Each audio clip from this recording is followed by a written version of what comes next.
안녕하세요. 결혼도 하지 않고 홀로 지내고 있는 50대 여성입니다. 이 나이 먹도록 결혼도 하지 않으면 외롭지 않냐고 물으시는 분들이 많이 있더라고요. 생활력이 강하고 독불장군처럼 앞만 보고 직진하는 성격으로 오해하시는 분도 있습니다. 그런데 저는 어릴 때부터 연약하고 마음이 여렸습니다. 항상 누군가랑 같이 있어야 하고 기댈 상대가 필요했죠. 지금은 아니지만 어릴 적에는 그 상대가 언니였습니다. 언니가 잠깐 어디로 가버리면 하루 종일 언니를 찾은 적도 있습니다. 어르신들이 저를 볼 때마다 껌딱지라고 할 정도로 어렸을 때부터 언니 뒤만 졸졸졸 따라다녔죠. 다른 분들은 형제나 자매지간과 어떻게 지내는지 몰라도 저는 언니와 친밀한 관계를 맺고 있습니다. 언니가 하고 싶어 하는 건 다 하고 싶어 했고, 언니랑 똑같이 되려고 옷도 따라 입고 책도 따라 샀습니다. 오죽했으면 장래의 희망이 저희 언니였으니까요. 초등학교 시절 담임 선생님도 장래의 희망이 언니라고 하니까 황당한 미소를 띠면서 이렇게 말씀하셨습니다. 애정이 장래의 희망이 언니라고 적었는데 왜 언니니? 선생님이나 경찰 이런 걸 적어야지. 언니라고 적으면 어떡해. 애정이는 언니가 될 수 없어. 언니도 결혼해서 다른 집으로 이사가고 애정이도 결혼해서 다른 집에서 살아야지. 선생님이 저를 귀엽게 여기시면서 이렇게 물었지만 그 당시만 해도 언니가 결혼해서 사라질까봐 무서웠습니다. 그래서 울먹거리면서 언니가 가버리면 안 된다고 소리쳤죠. 선생님이 당황스러워하시면서 결혼해서도 같이 살라고 달래셨지만 나이를 먹어갈수록 같이 살 수는 없을 거라는 예감이 들었습니다. 저희 부모님은 물론 이웃집 사람들만 해도 결혼하고 나서도 언니와 같이 사는 사람이 없었거든요. 어른이 되면 언니랑 같이 살 수 없겠구나 우울해했던 기억이 있는데 정신 차리고 보니 정말로 언니와 살고 있네요. 언니가 결혼하고 나서 분가했지만 계속해서 저랑 부모님이 계시는 본가를 찾아왔습니다. 그 당시에 저는 20살이었고 저희 언니는 23살이었습니다. 저희 언니가 어린 나이에 결혼해 아이를 일찍 낳았습니다. 20대 초반에 시작했던 격리일도 그만두고 육아에만 전념했죠. 언니 말로는 회사 일보다 시댁살이가 더 힘들었다고 합니다. 시어머니랑 같이 살면서 갖은 고생을 다 하는 것 같았는데요. 제가 속상해할까봐 자세히 이야기해주지는 않았지만 제가 직접 목격한 것도 있었습니다.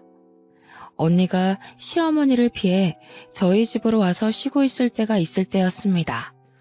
갑자기 문 두드리는 소리가 들려서 밖으로 나가보니 사돈 어르신이 와 있었습니다. 에이, 그것 여기 있지? 뭐 한다고 자꾸 밖에 나가 있는 거냐, 어? 내가 잡아먹기라도 했어? 죄송해요. 잠깐 동생 얼굴 좀 보고 싶어서 그랬어요. 우리 하윤이가 이모 보고 싶다고 해서요. 언니가 서둘러 짐을 싸서 나서는데 너무 불쌍해 보였습니다. 결혼 전까지만 해도 늘 환하게 웃던 언니인데 결혼한 이후로 불행해 보였죠. 저한테 몰래 전화를 해서 울먹거리거나 보고 싶다고 말한 적이 많이 있었습니다. 지금이라면 사돈 어르신한테 그러지 말라고 말려보기라도 할 텐데 저도 나이가 참 어렸습니다. 그 모습을 보고만 있다가 언니를 떠나보내고 말았는데요. 어느 날은 언니가 새벽에 전화를 걸어와서 너무 힘들다고 하는 거 있죠. 잠을 자다가 그 전화를 받았는데 깜짝 놀라서 잠이 다 깼습니다. 언니가 흐느끼는 소리를 듣자마자 잠옷 차림으로 언니의 시댁으로 달려갔습니다. 언니가 슬그머니 시댁을 빠져나와서는 제게 다가오는데 무슨 귀신이 다가오는 줄 알았습니다. 시어머니가 언니를 어찌나 괴롭혔는지 사람이 반쪽이 되어 있더군요. 그런 언니가 흐느적 걸어오더니 제게 미안하다고 했습니다. 여기까지 오게 해서 미안하다면서 희미하게 웃고 있는데 그 미소가 어찌나 슬퍼 보이던지요. 제가 왜 울었냐고 묻는데도 운 적이 없다고 거짓말을 하더라고요. 저는 아직까지 어둠 속에서 안개처럼 보이는 언니의 미소가 생각납니다. 여러분은 그런 미소를 보신 적이 있으신가요? 사람이 금방이라도 쓰러질 것 같은 미소였습니다. 제가 그 뒤로는 전화를 해서 시댁에 무슨 일이 있는지, 몸 상태는 어떤지 물었습니다. 그때가 돼서야 언니가 해탈한 목소리로 충격적인 말을 꺼내놓았습니다. 다 내 탓이지 뭐. 내가 아들도 못 낳으니까 이렇게 된 거야. 장남을 낳았으면 나도 예쁨 받았을 텐데. 언니가 흐느끼면서 전화를 끊길래 저도 눈물을 흘리고 말았습니다. 그 뒤로 언니에게 차라리 독립하라고 아니면 이혼이라도 하라고 말해보았습니다. 하지만 그게 쉽냐고, 이혼하면 우리 하윤이는 어쩔 거냐고 묻더군요. 언니가 꾸역꾸역 그런 시집살이를 견디고 있는데 제가 해줄 건 하윤이를 봐주는 일뿐이었습니다. 시댁에 주말마다 전화를 해서 하윤이가 보고 싶다, 언니가 보고 싶다 떼쓰는 일이 제 일이었습니다.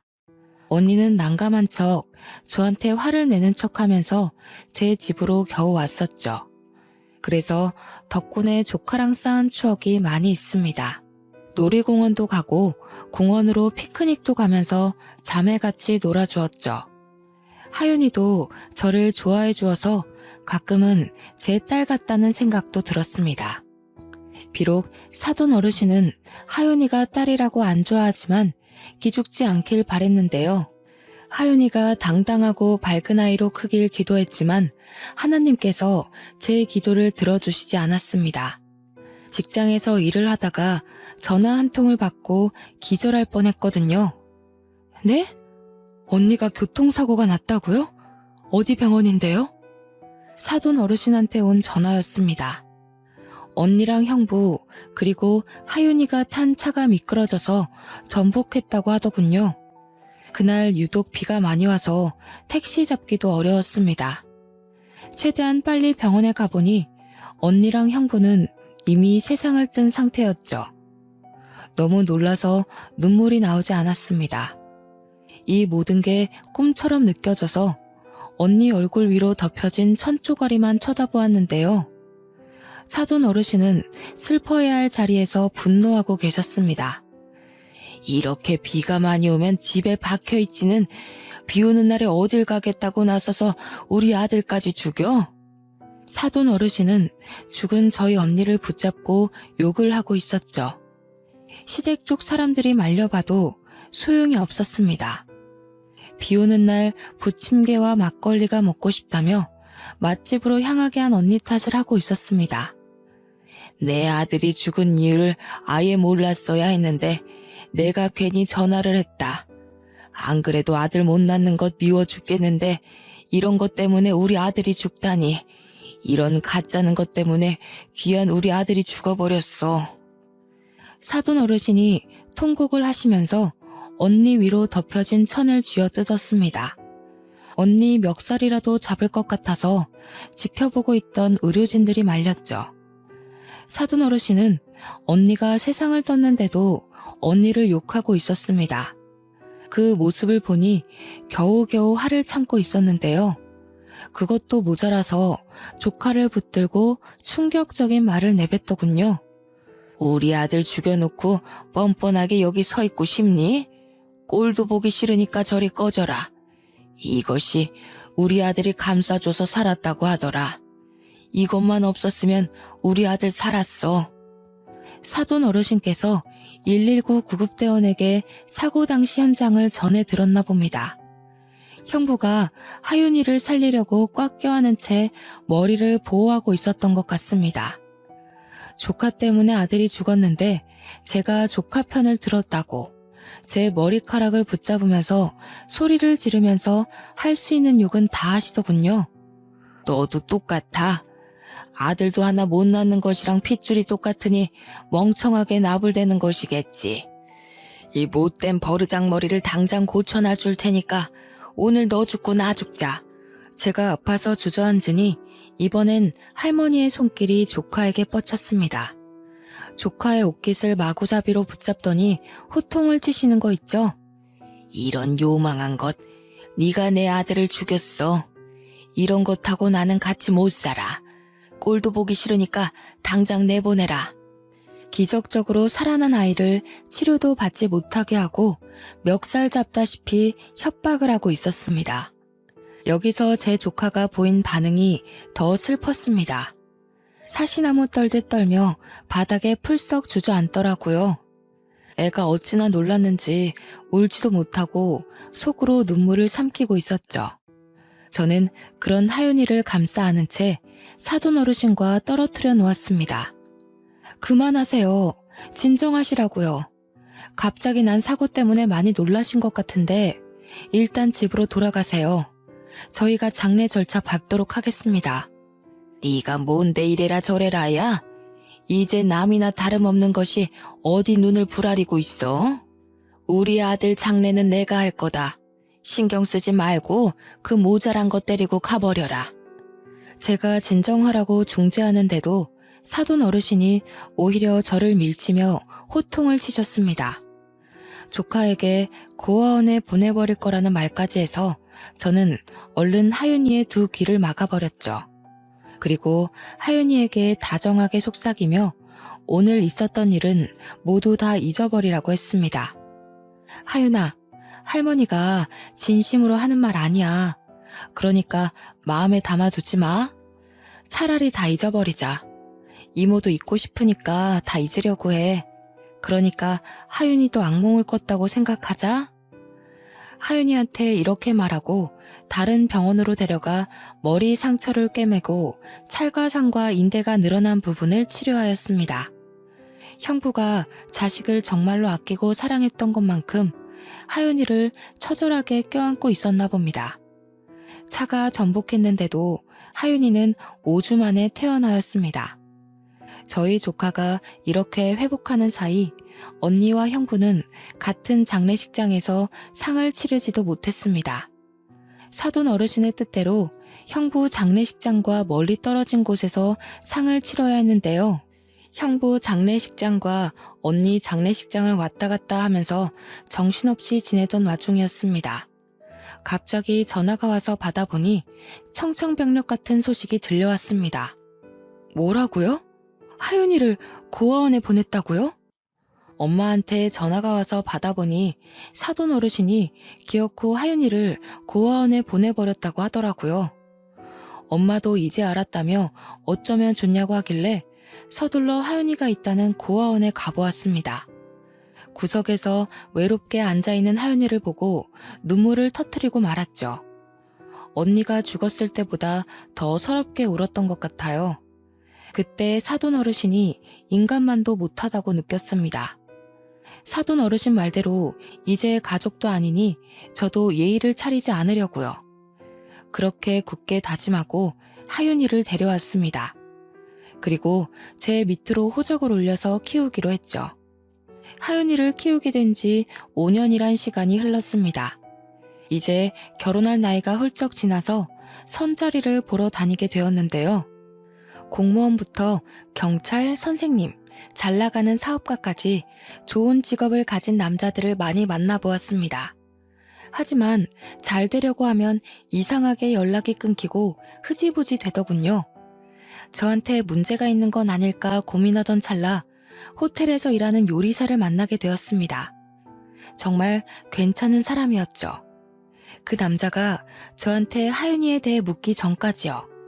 애정씨가 집에 일찍 가야 한다고 하시던데 따로 이유가 있으신가요? 자녀가 있는 것도 아니고 통금 있는 사람처럼 6시 전에 가시는 게 궁금해서요.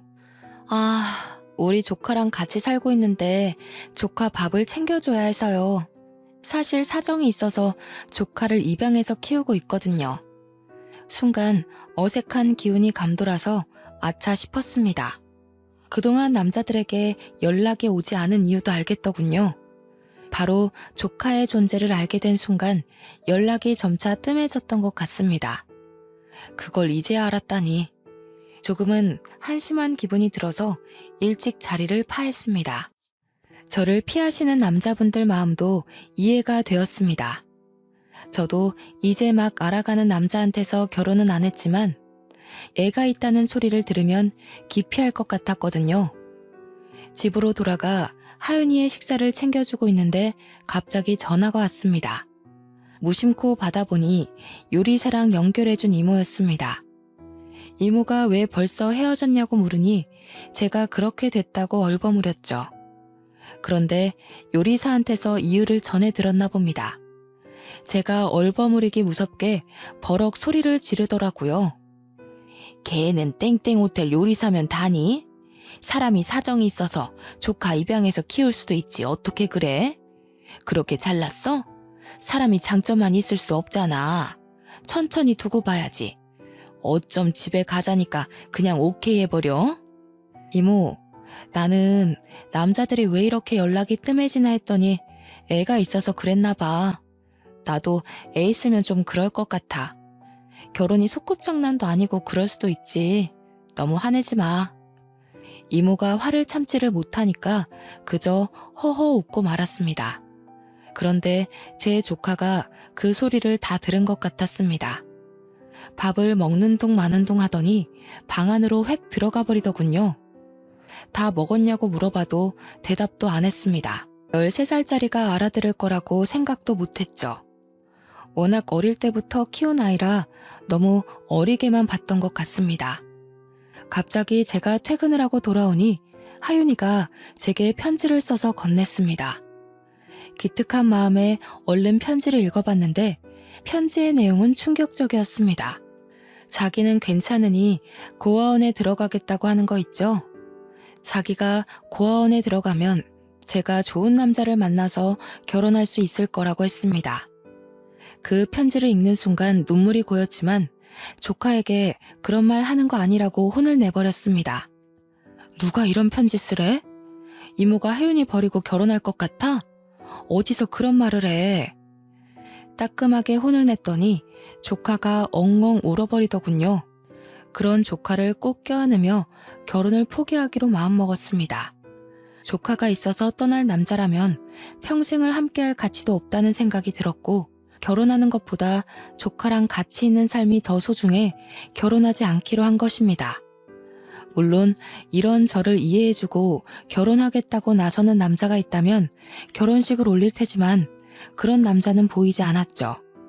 그래서 그 뒤부터 어른들이 만들어준 선자리에 나가지 않았습니다. 그 시간에 조카를 위해 돈을 벌거나 조카와 지내는 시간을 늘렸는데요. 그렇게 열심히 살다 보니 조카가 어느새 고등학생이 되어 의대를 목표로 하기 시작했습니다. 제가 의대 가라고 강요한 것도 아닌데 코피를 쏟을 정도로 공부를 하였습니다. 아침 일찍 일어나 등교하기 전에 간단하게 영단어를 외우고 밥 먹으면서 교과서를 훑어보고 있더라고요. 조카 말로는 점심시간에도 밥을 빨리 먹는다고 들었습니다. 얼른 교실로 돌아와 공부를 하려고요.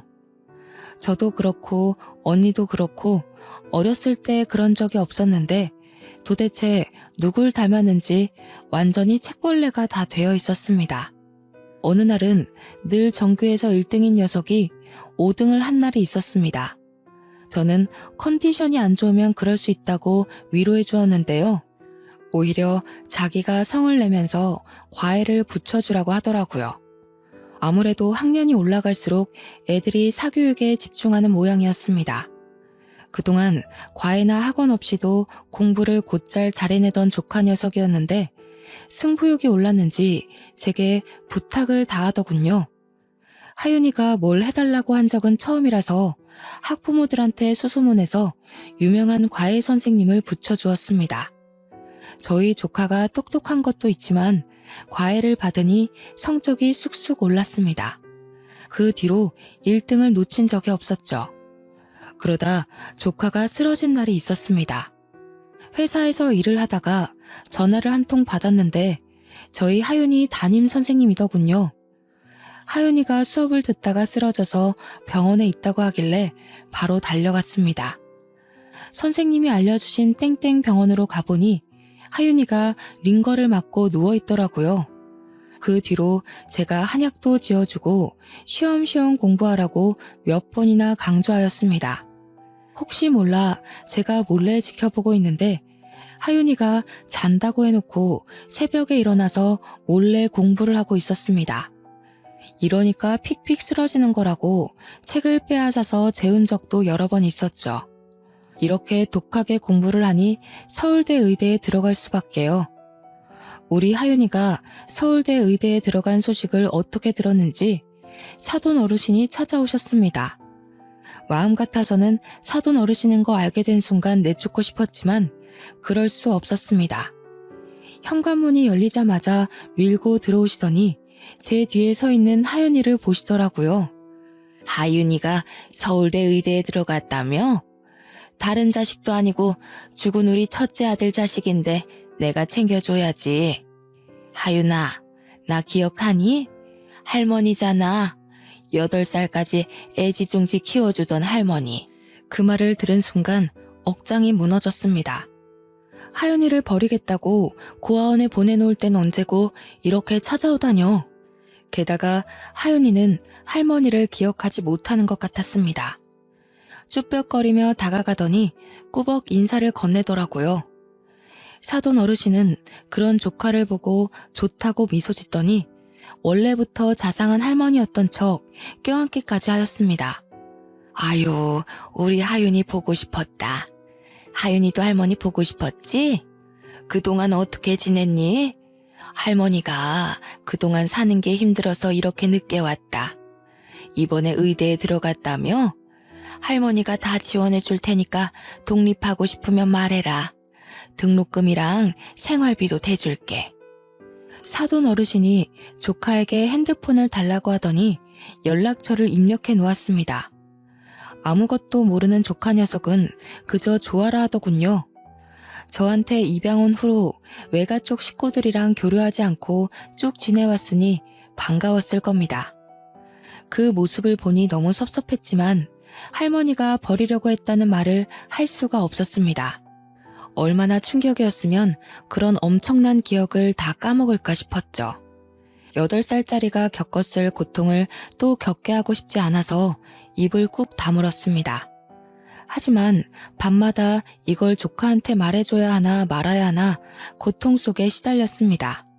나중에 조카가 알게 돼서 저한테서 큰 배신감을 느끼면 어쩌나 고민이 되더군요. 저 혼자 고민 속에 갇혀서 끙끙 앓고 있으니 시간이 흘러 조카가 기숙사에 들어가는 날이 되었습니다. 간단하게 짐을 싣고 학교 기숙사 쪽으로 가려고 했는데요. 갑자기 사돈 어르신이 나타나 저를 막아섰습니다. 예, 짐이 이것뿐이니? 여자애 혼자서 지내는 건데 이것밖에 안 가져가면 어떡해? 나머지는 택배로 붙일 거예요. 제가 알아서 할 테니까 신경 쓰지 마세요. 뭐? 신경을 쓰지 말라고? 이런 일은 할머니가 신경 써야지 누가 쓰니? 나이도 어린 게 왜 이렇게 버릇이 없어? 마음 같아서는 욕짓거리를 내뱉고 싶었지만 조카가 있어서 참았습니다. 사돈 어르신은 제 차에서 짐을 빼내더니 기어코 자기 차에 실어서 조카를 끌어당겼습니다. 조카가 제발 따라가지 않길 바랬는데 자연스럽게 사돈 어르신 차로 옮겨 타더군요. 속이 부글부글 끓었지만 주먹을 꽉 쥐며 심호흡을 하였습니다. 제 차로 조카를 따라가 학교 캠퍼스는 어떤지 기숙사 환경은 어떤지 자세히 뜯어보았습니다. 하지만 조카는 할머니 곁만 졸졸 따라다니며 위주알고주알 이야기하고 있었죠. 결혼까지 포기하고 키워낸 귀한 조카가 할머니 자격도 안 되는 늙은 여자에게 저러니 억울했습니다. 남몰래 눈물까지 닦아내며 그 수모를 참아냈는데요. 수모는 거기서 끝난 것이 아니었습니다. 하도 조카에게서 연락이 오지 않아서 오랜만에 전화를 해보았습니다. 그런데 조카가 받지 않더군요.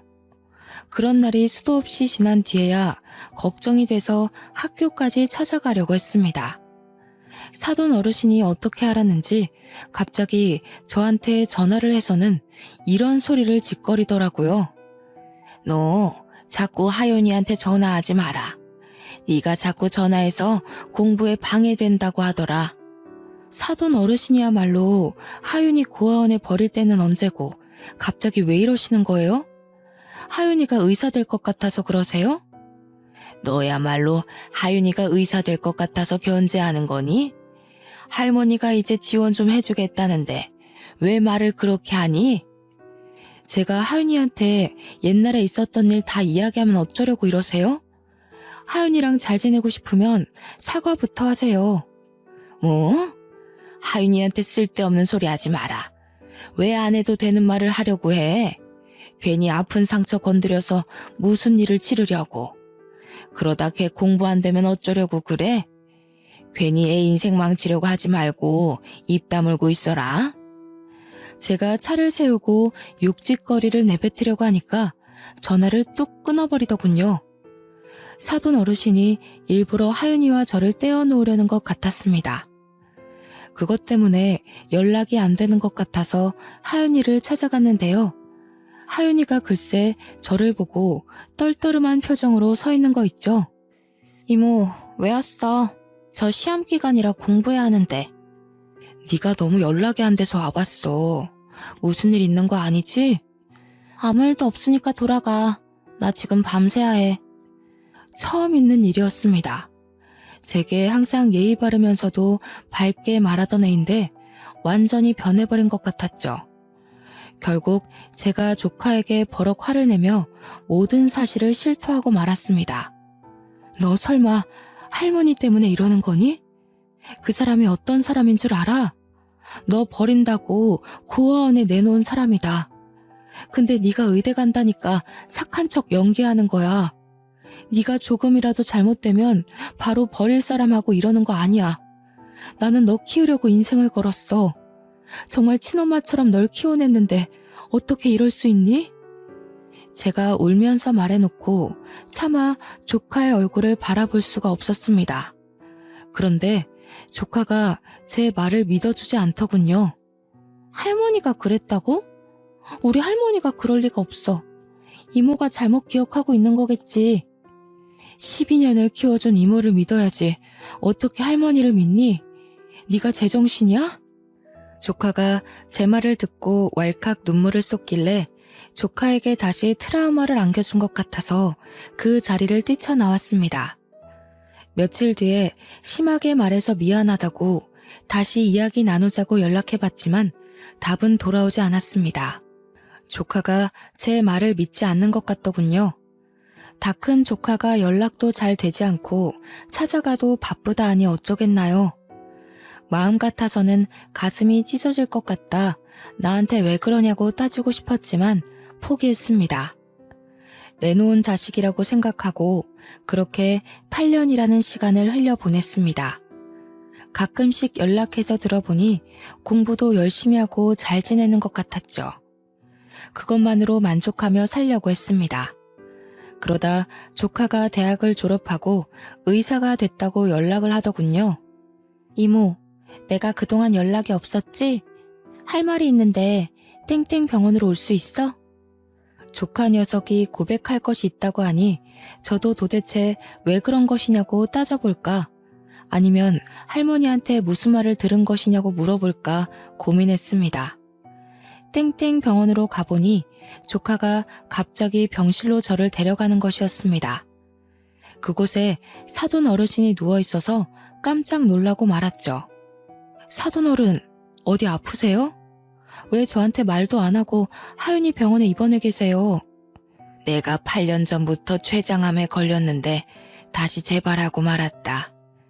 이제는 다른 장기로까지 전이돼서 수술해도 살기 어렵다고 하는데 어쩌면 좋냐? 사돈 어르신이 그리 말하면서 눈물을 흘리는데 그제서야 8년 전보다 삐쩍 마른 몸이 보였습니다. 그런 사돈 어르신이 불쌍해 보이는커녕 다 업보라는 생각이 들었죠. 이제 곧 세상을 뜰 사람인데 우리 조카한테 왜 그랬고 언니한테는 왜 그랬냐고 따지기도 싫었습니다. 생판남이니 적당히 회복을 기원하고 병실을 나오려고 했는데 사돈 어르신이 갑자기 일어나 제 앞에서 무릎을 꿇었습니다. 미안하다. 내가 그동안 잘못했어. 네 언니한테 모질게 대한 것도 잘못했고 내 손녀 버리고 너한테 떠맡긴 것도 잘못했다. 내 욕심 때문에 갑자기 나타나서 가족 행세한 것도 미안해. 네? 갑자기 그게 무슨 소리세요? 내 사과 좀 받아주라. 그래야 내가 수술을 할 수 있어. 나 하루라도 더 살고 싶다. 하윤이가 잘 아는 교수님이 계시는데 그 교수가 췌장암 수술을 제일 잘한다고 하더라. 대한민국 1등이래. 그 교수가 수술해주면 나 살 수도 있다는데 나 한 번만 살려주면 안 되겠니? 사돈 어르신이 하는 말을 들어보니 내가 사과를 받아주면 조카가 교수에게 수술해달라고 부탁을 해본다고 말했나 봅니다. 두 손을 싹싹 빌며 제 다리에 살려달라고 매달리는데 어처구니가 없더군요. 그래서 서둘러 사돈 어르신을 떼어놓고 단호하게 말하였습니다. 내가 왜 사과를 받아야 하죠? 우리 하윤이 버릴 때는 언제고 갑자기 나타난 거 보니까 췌장암 때문에 그러셨네요. 췌장암 진단받고 겁먹어서 찾아오신 건가요? 나중에 우리 하윤이 써먹을 때 있을까봐 그러신 거냐고요. 췌장암이 낫기가 그리 힘들다고 하더라. 재발이 잘 된대. 수술은 성공했는데 의사한테 그런 소리를 들으니 밤잠을 잘 수가 있어야지. 그런데 하윤이가 의대에 합격했다는 소식을 듣고 눈이 돌아버렸다. 가족끼리 이러면 안 되는데 내 이익만 챙기려고 했어. 내가 이렇게 반성할 테니까 한 번만 봐주면 안 되겠니? 사돈 어르신께서 모든 사실을 실토하고 인정하셨습니다. 조카에게 의도적으로 접근하고 저와의 연락수단을 모두 다 끊어놓은 거죠. 계속해서 조카를 감시하며 저와 연락을 하고 있는지 만나고는 있는지 감시한 것 같았습니다. 이 사실을 하윤이에게 다시 한번 확인하면서 충격적인 사실도 전해 들었습니다. 이모, 사실 나 다 기억하고 있었어. 할머니가 나 고아원에 보냈던 것도 이모가 나 다시 데리고 간 것도. 그런데 할머니가 다시 나타난 순간 무슨 꿍꿍이가 있을 거라는 생각이 들었거든. 할머니 집에도 놀러가고 같이 연락하면서 할머니가 췌장암에 걸렸다는 사실을 알게 되었어. 아무리 할머니가 미워도 그러면 안 되는데 꼭 복수해주고 싶은 마음에 여기까지 오게 된 것 같아. 그런다고 이모 연락을 무시해? 내가 얼마나 속상했는지 아니? 너한테 잘못한 게 있나 몇 번이나 생각했다. 너도 내가 보낸 문자 봤지? 그 문자들 보면 네 할머니가 무슨 말로 널 꼬셨나 불안했는지 알 거다. 그 문자들을 보고도 어떻게 연락 한 번 안 할 수 있니? 복수의 눈이 멀었어. 그래서는 안 되는데 밤마다 꿈에서 엄마가 나와. 그리고 할머니가 고아원에 버리고 가는 꿈을 꿔서 어쩔 수 없었어. 내가 코피 흘릴 정도로 공부 열심히 한 것도 할머니 생각에 분해서 그랬던 거야. 조카가 울먹거리면서 저명한 의사가 되어 아픈 할머니를 배신하는 꿈을 꾸고 있었다고 말하였습니다. 제가 연락 문제로 서운해하거나 저랑 멀어질 때마다 할머니의 몸이 약해져서 양로원에 입원시키는 상상을 했다고 해요. 복수를 다하면 다시 저를 찾아와 모든 사실을 털어놓으려고 했다고 합니다. 그 말을 듣는 순간 울분에 차 조카의 등을 내려치면서 소리쳤습니다.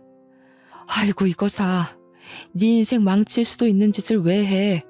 그러다 의사 면허라도 박탈당하면 어쩌려고 그러냐고. 그럴 가치도 없는 인간이야. 이 인간이 아프든 말든 신경 쓰지 마. 제가 얼른 여기서 나가자고, 저 인간하고는 전혀 상관없는 사이로 지내자고 말하자 사돈 어르신이 제 발에 매달렸습니다. 아가, 이러지 말고 나 좀 받아오. 어차피 옛날 일 아니냐.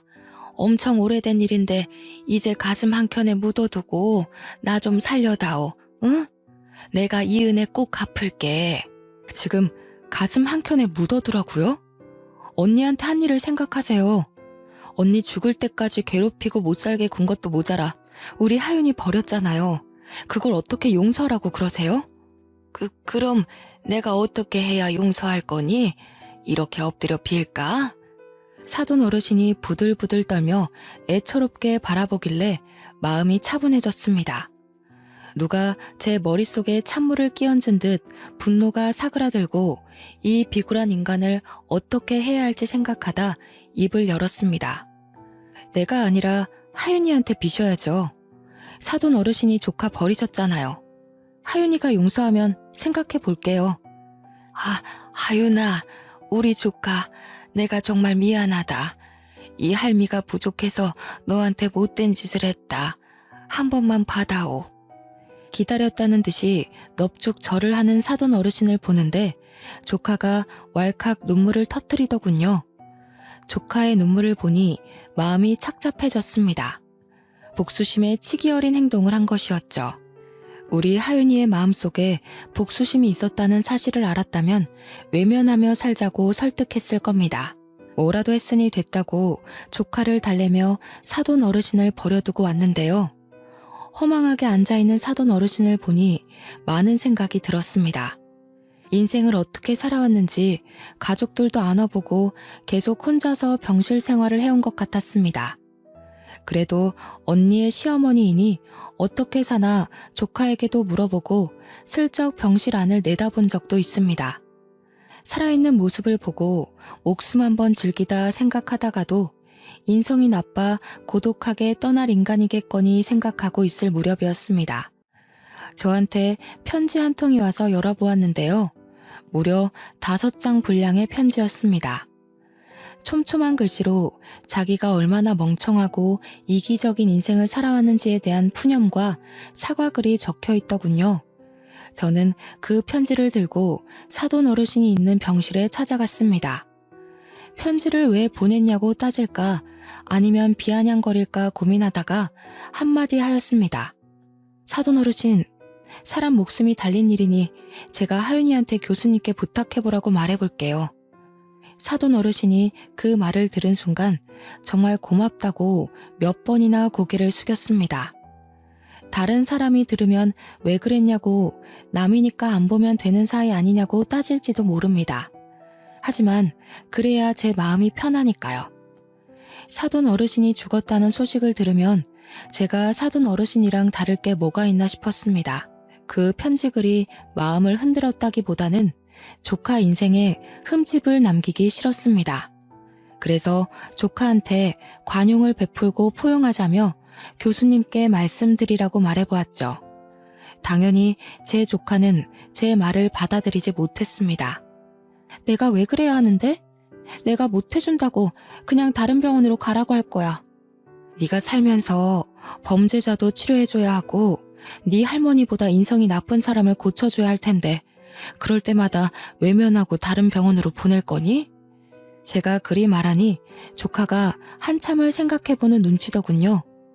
잠시 뒤에는 제 말대로 하겠다며 췌장암 수술을 잘한다는 교수님께 연락해보는 것 같았습니다. 다행히 교수님께서 수술을 해주신다고 하셔서 사돈 어르신께서 수술을 받으셨는데요. 지금은 많이 회복하셔서 웬 보자기를 들고 저희 집을 찾아오셨습니다.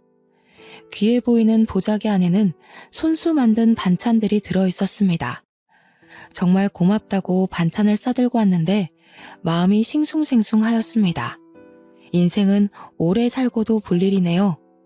조카도 이 모습을 보고 많이 놀랐는지 놀란 토끼 눈이 되어 있었습니다. 사돈 어르신이 조카가 좋아하는 떡을 직접 쪄왔다며 꺼내서 건네는데 정말 애처롭게 보이더군요. 이거 내가 우리 하윤이 생각해서 찐 거다. 우리 하윤이 백설기 좋아하잖아. 포슬포슬하니 정말 맛있다. 한 입 먹어봐라. 하윤이가 먹지 않으니 슬그머니 손을 내리며 멋쩍게 웃어 보였습니다. 역시 내가 준 거라서 좀 그렇지? 그래도 버리면 아까우니까 나 가면 먹어라. 그날은 그렇게 가버리더니 다음 날에도 찾아와서 반찬을 건네주셨습니다. 반찬만 만들어주신 것이 아닙니다. 어느 날 오신다는 전화를 하길래 무슨 일인가 했더니 집안 청소를 해주겠다는 거 있죠? 이제 슬슬 계절도 바뀌었으니 옷 정리도 하고 대청소도 할 때 되지 않았니? 내가 거들어주마. 아니다. 내가 다 할 테니 너는 나가 있어라. 제가 하지 말라고 말려봐도 사돈 어르신께서 걸레질을 하고 청소기를 밀기 시작했습니다. 이런 날이 한두 번이 아니었죠. 어느 날은 갑자기 오셔서 이불 빨래를 해놓고 가셨고 다리미질만 1시간을 하고 가신 적도 있습니다. 얼마 전에는 커튼이 더럽다면서 죄다 빨아놓고 가셨는데요. 그러면서 슬그머니 자기가 해놓은 반찬들도 놓고 가십니다. 오늘도 사돈 어르신이 해주신 반찬에 밥을 해먹다가 사연글을 보내보고 싶다는 생각이 들었습니다. 여러분들은 제 행동이 잘했다고 생각하시나요? 가끔 가다가 저희 가족들끼리 모이면 솔직한 생각들을 나눕니다.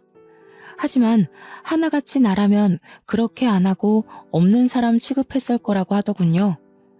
여러분이라면 사돈 어르신께 어떻게 하셨을 것 같나요? 저보다 많은 것들을 알고 경험이 많으신 분들의 생각이 궁금합니다. 긴 이야기 들어주셔서 감사합니다.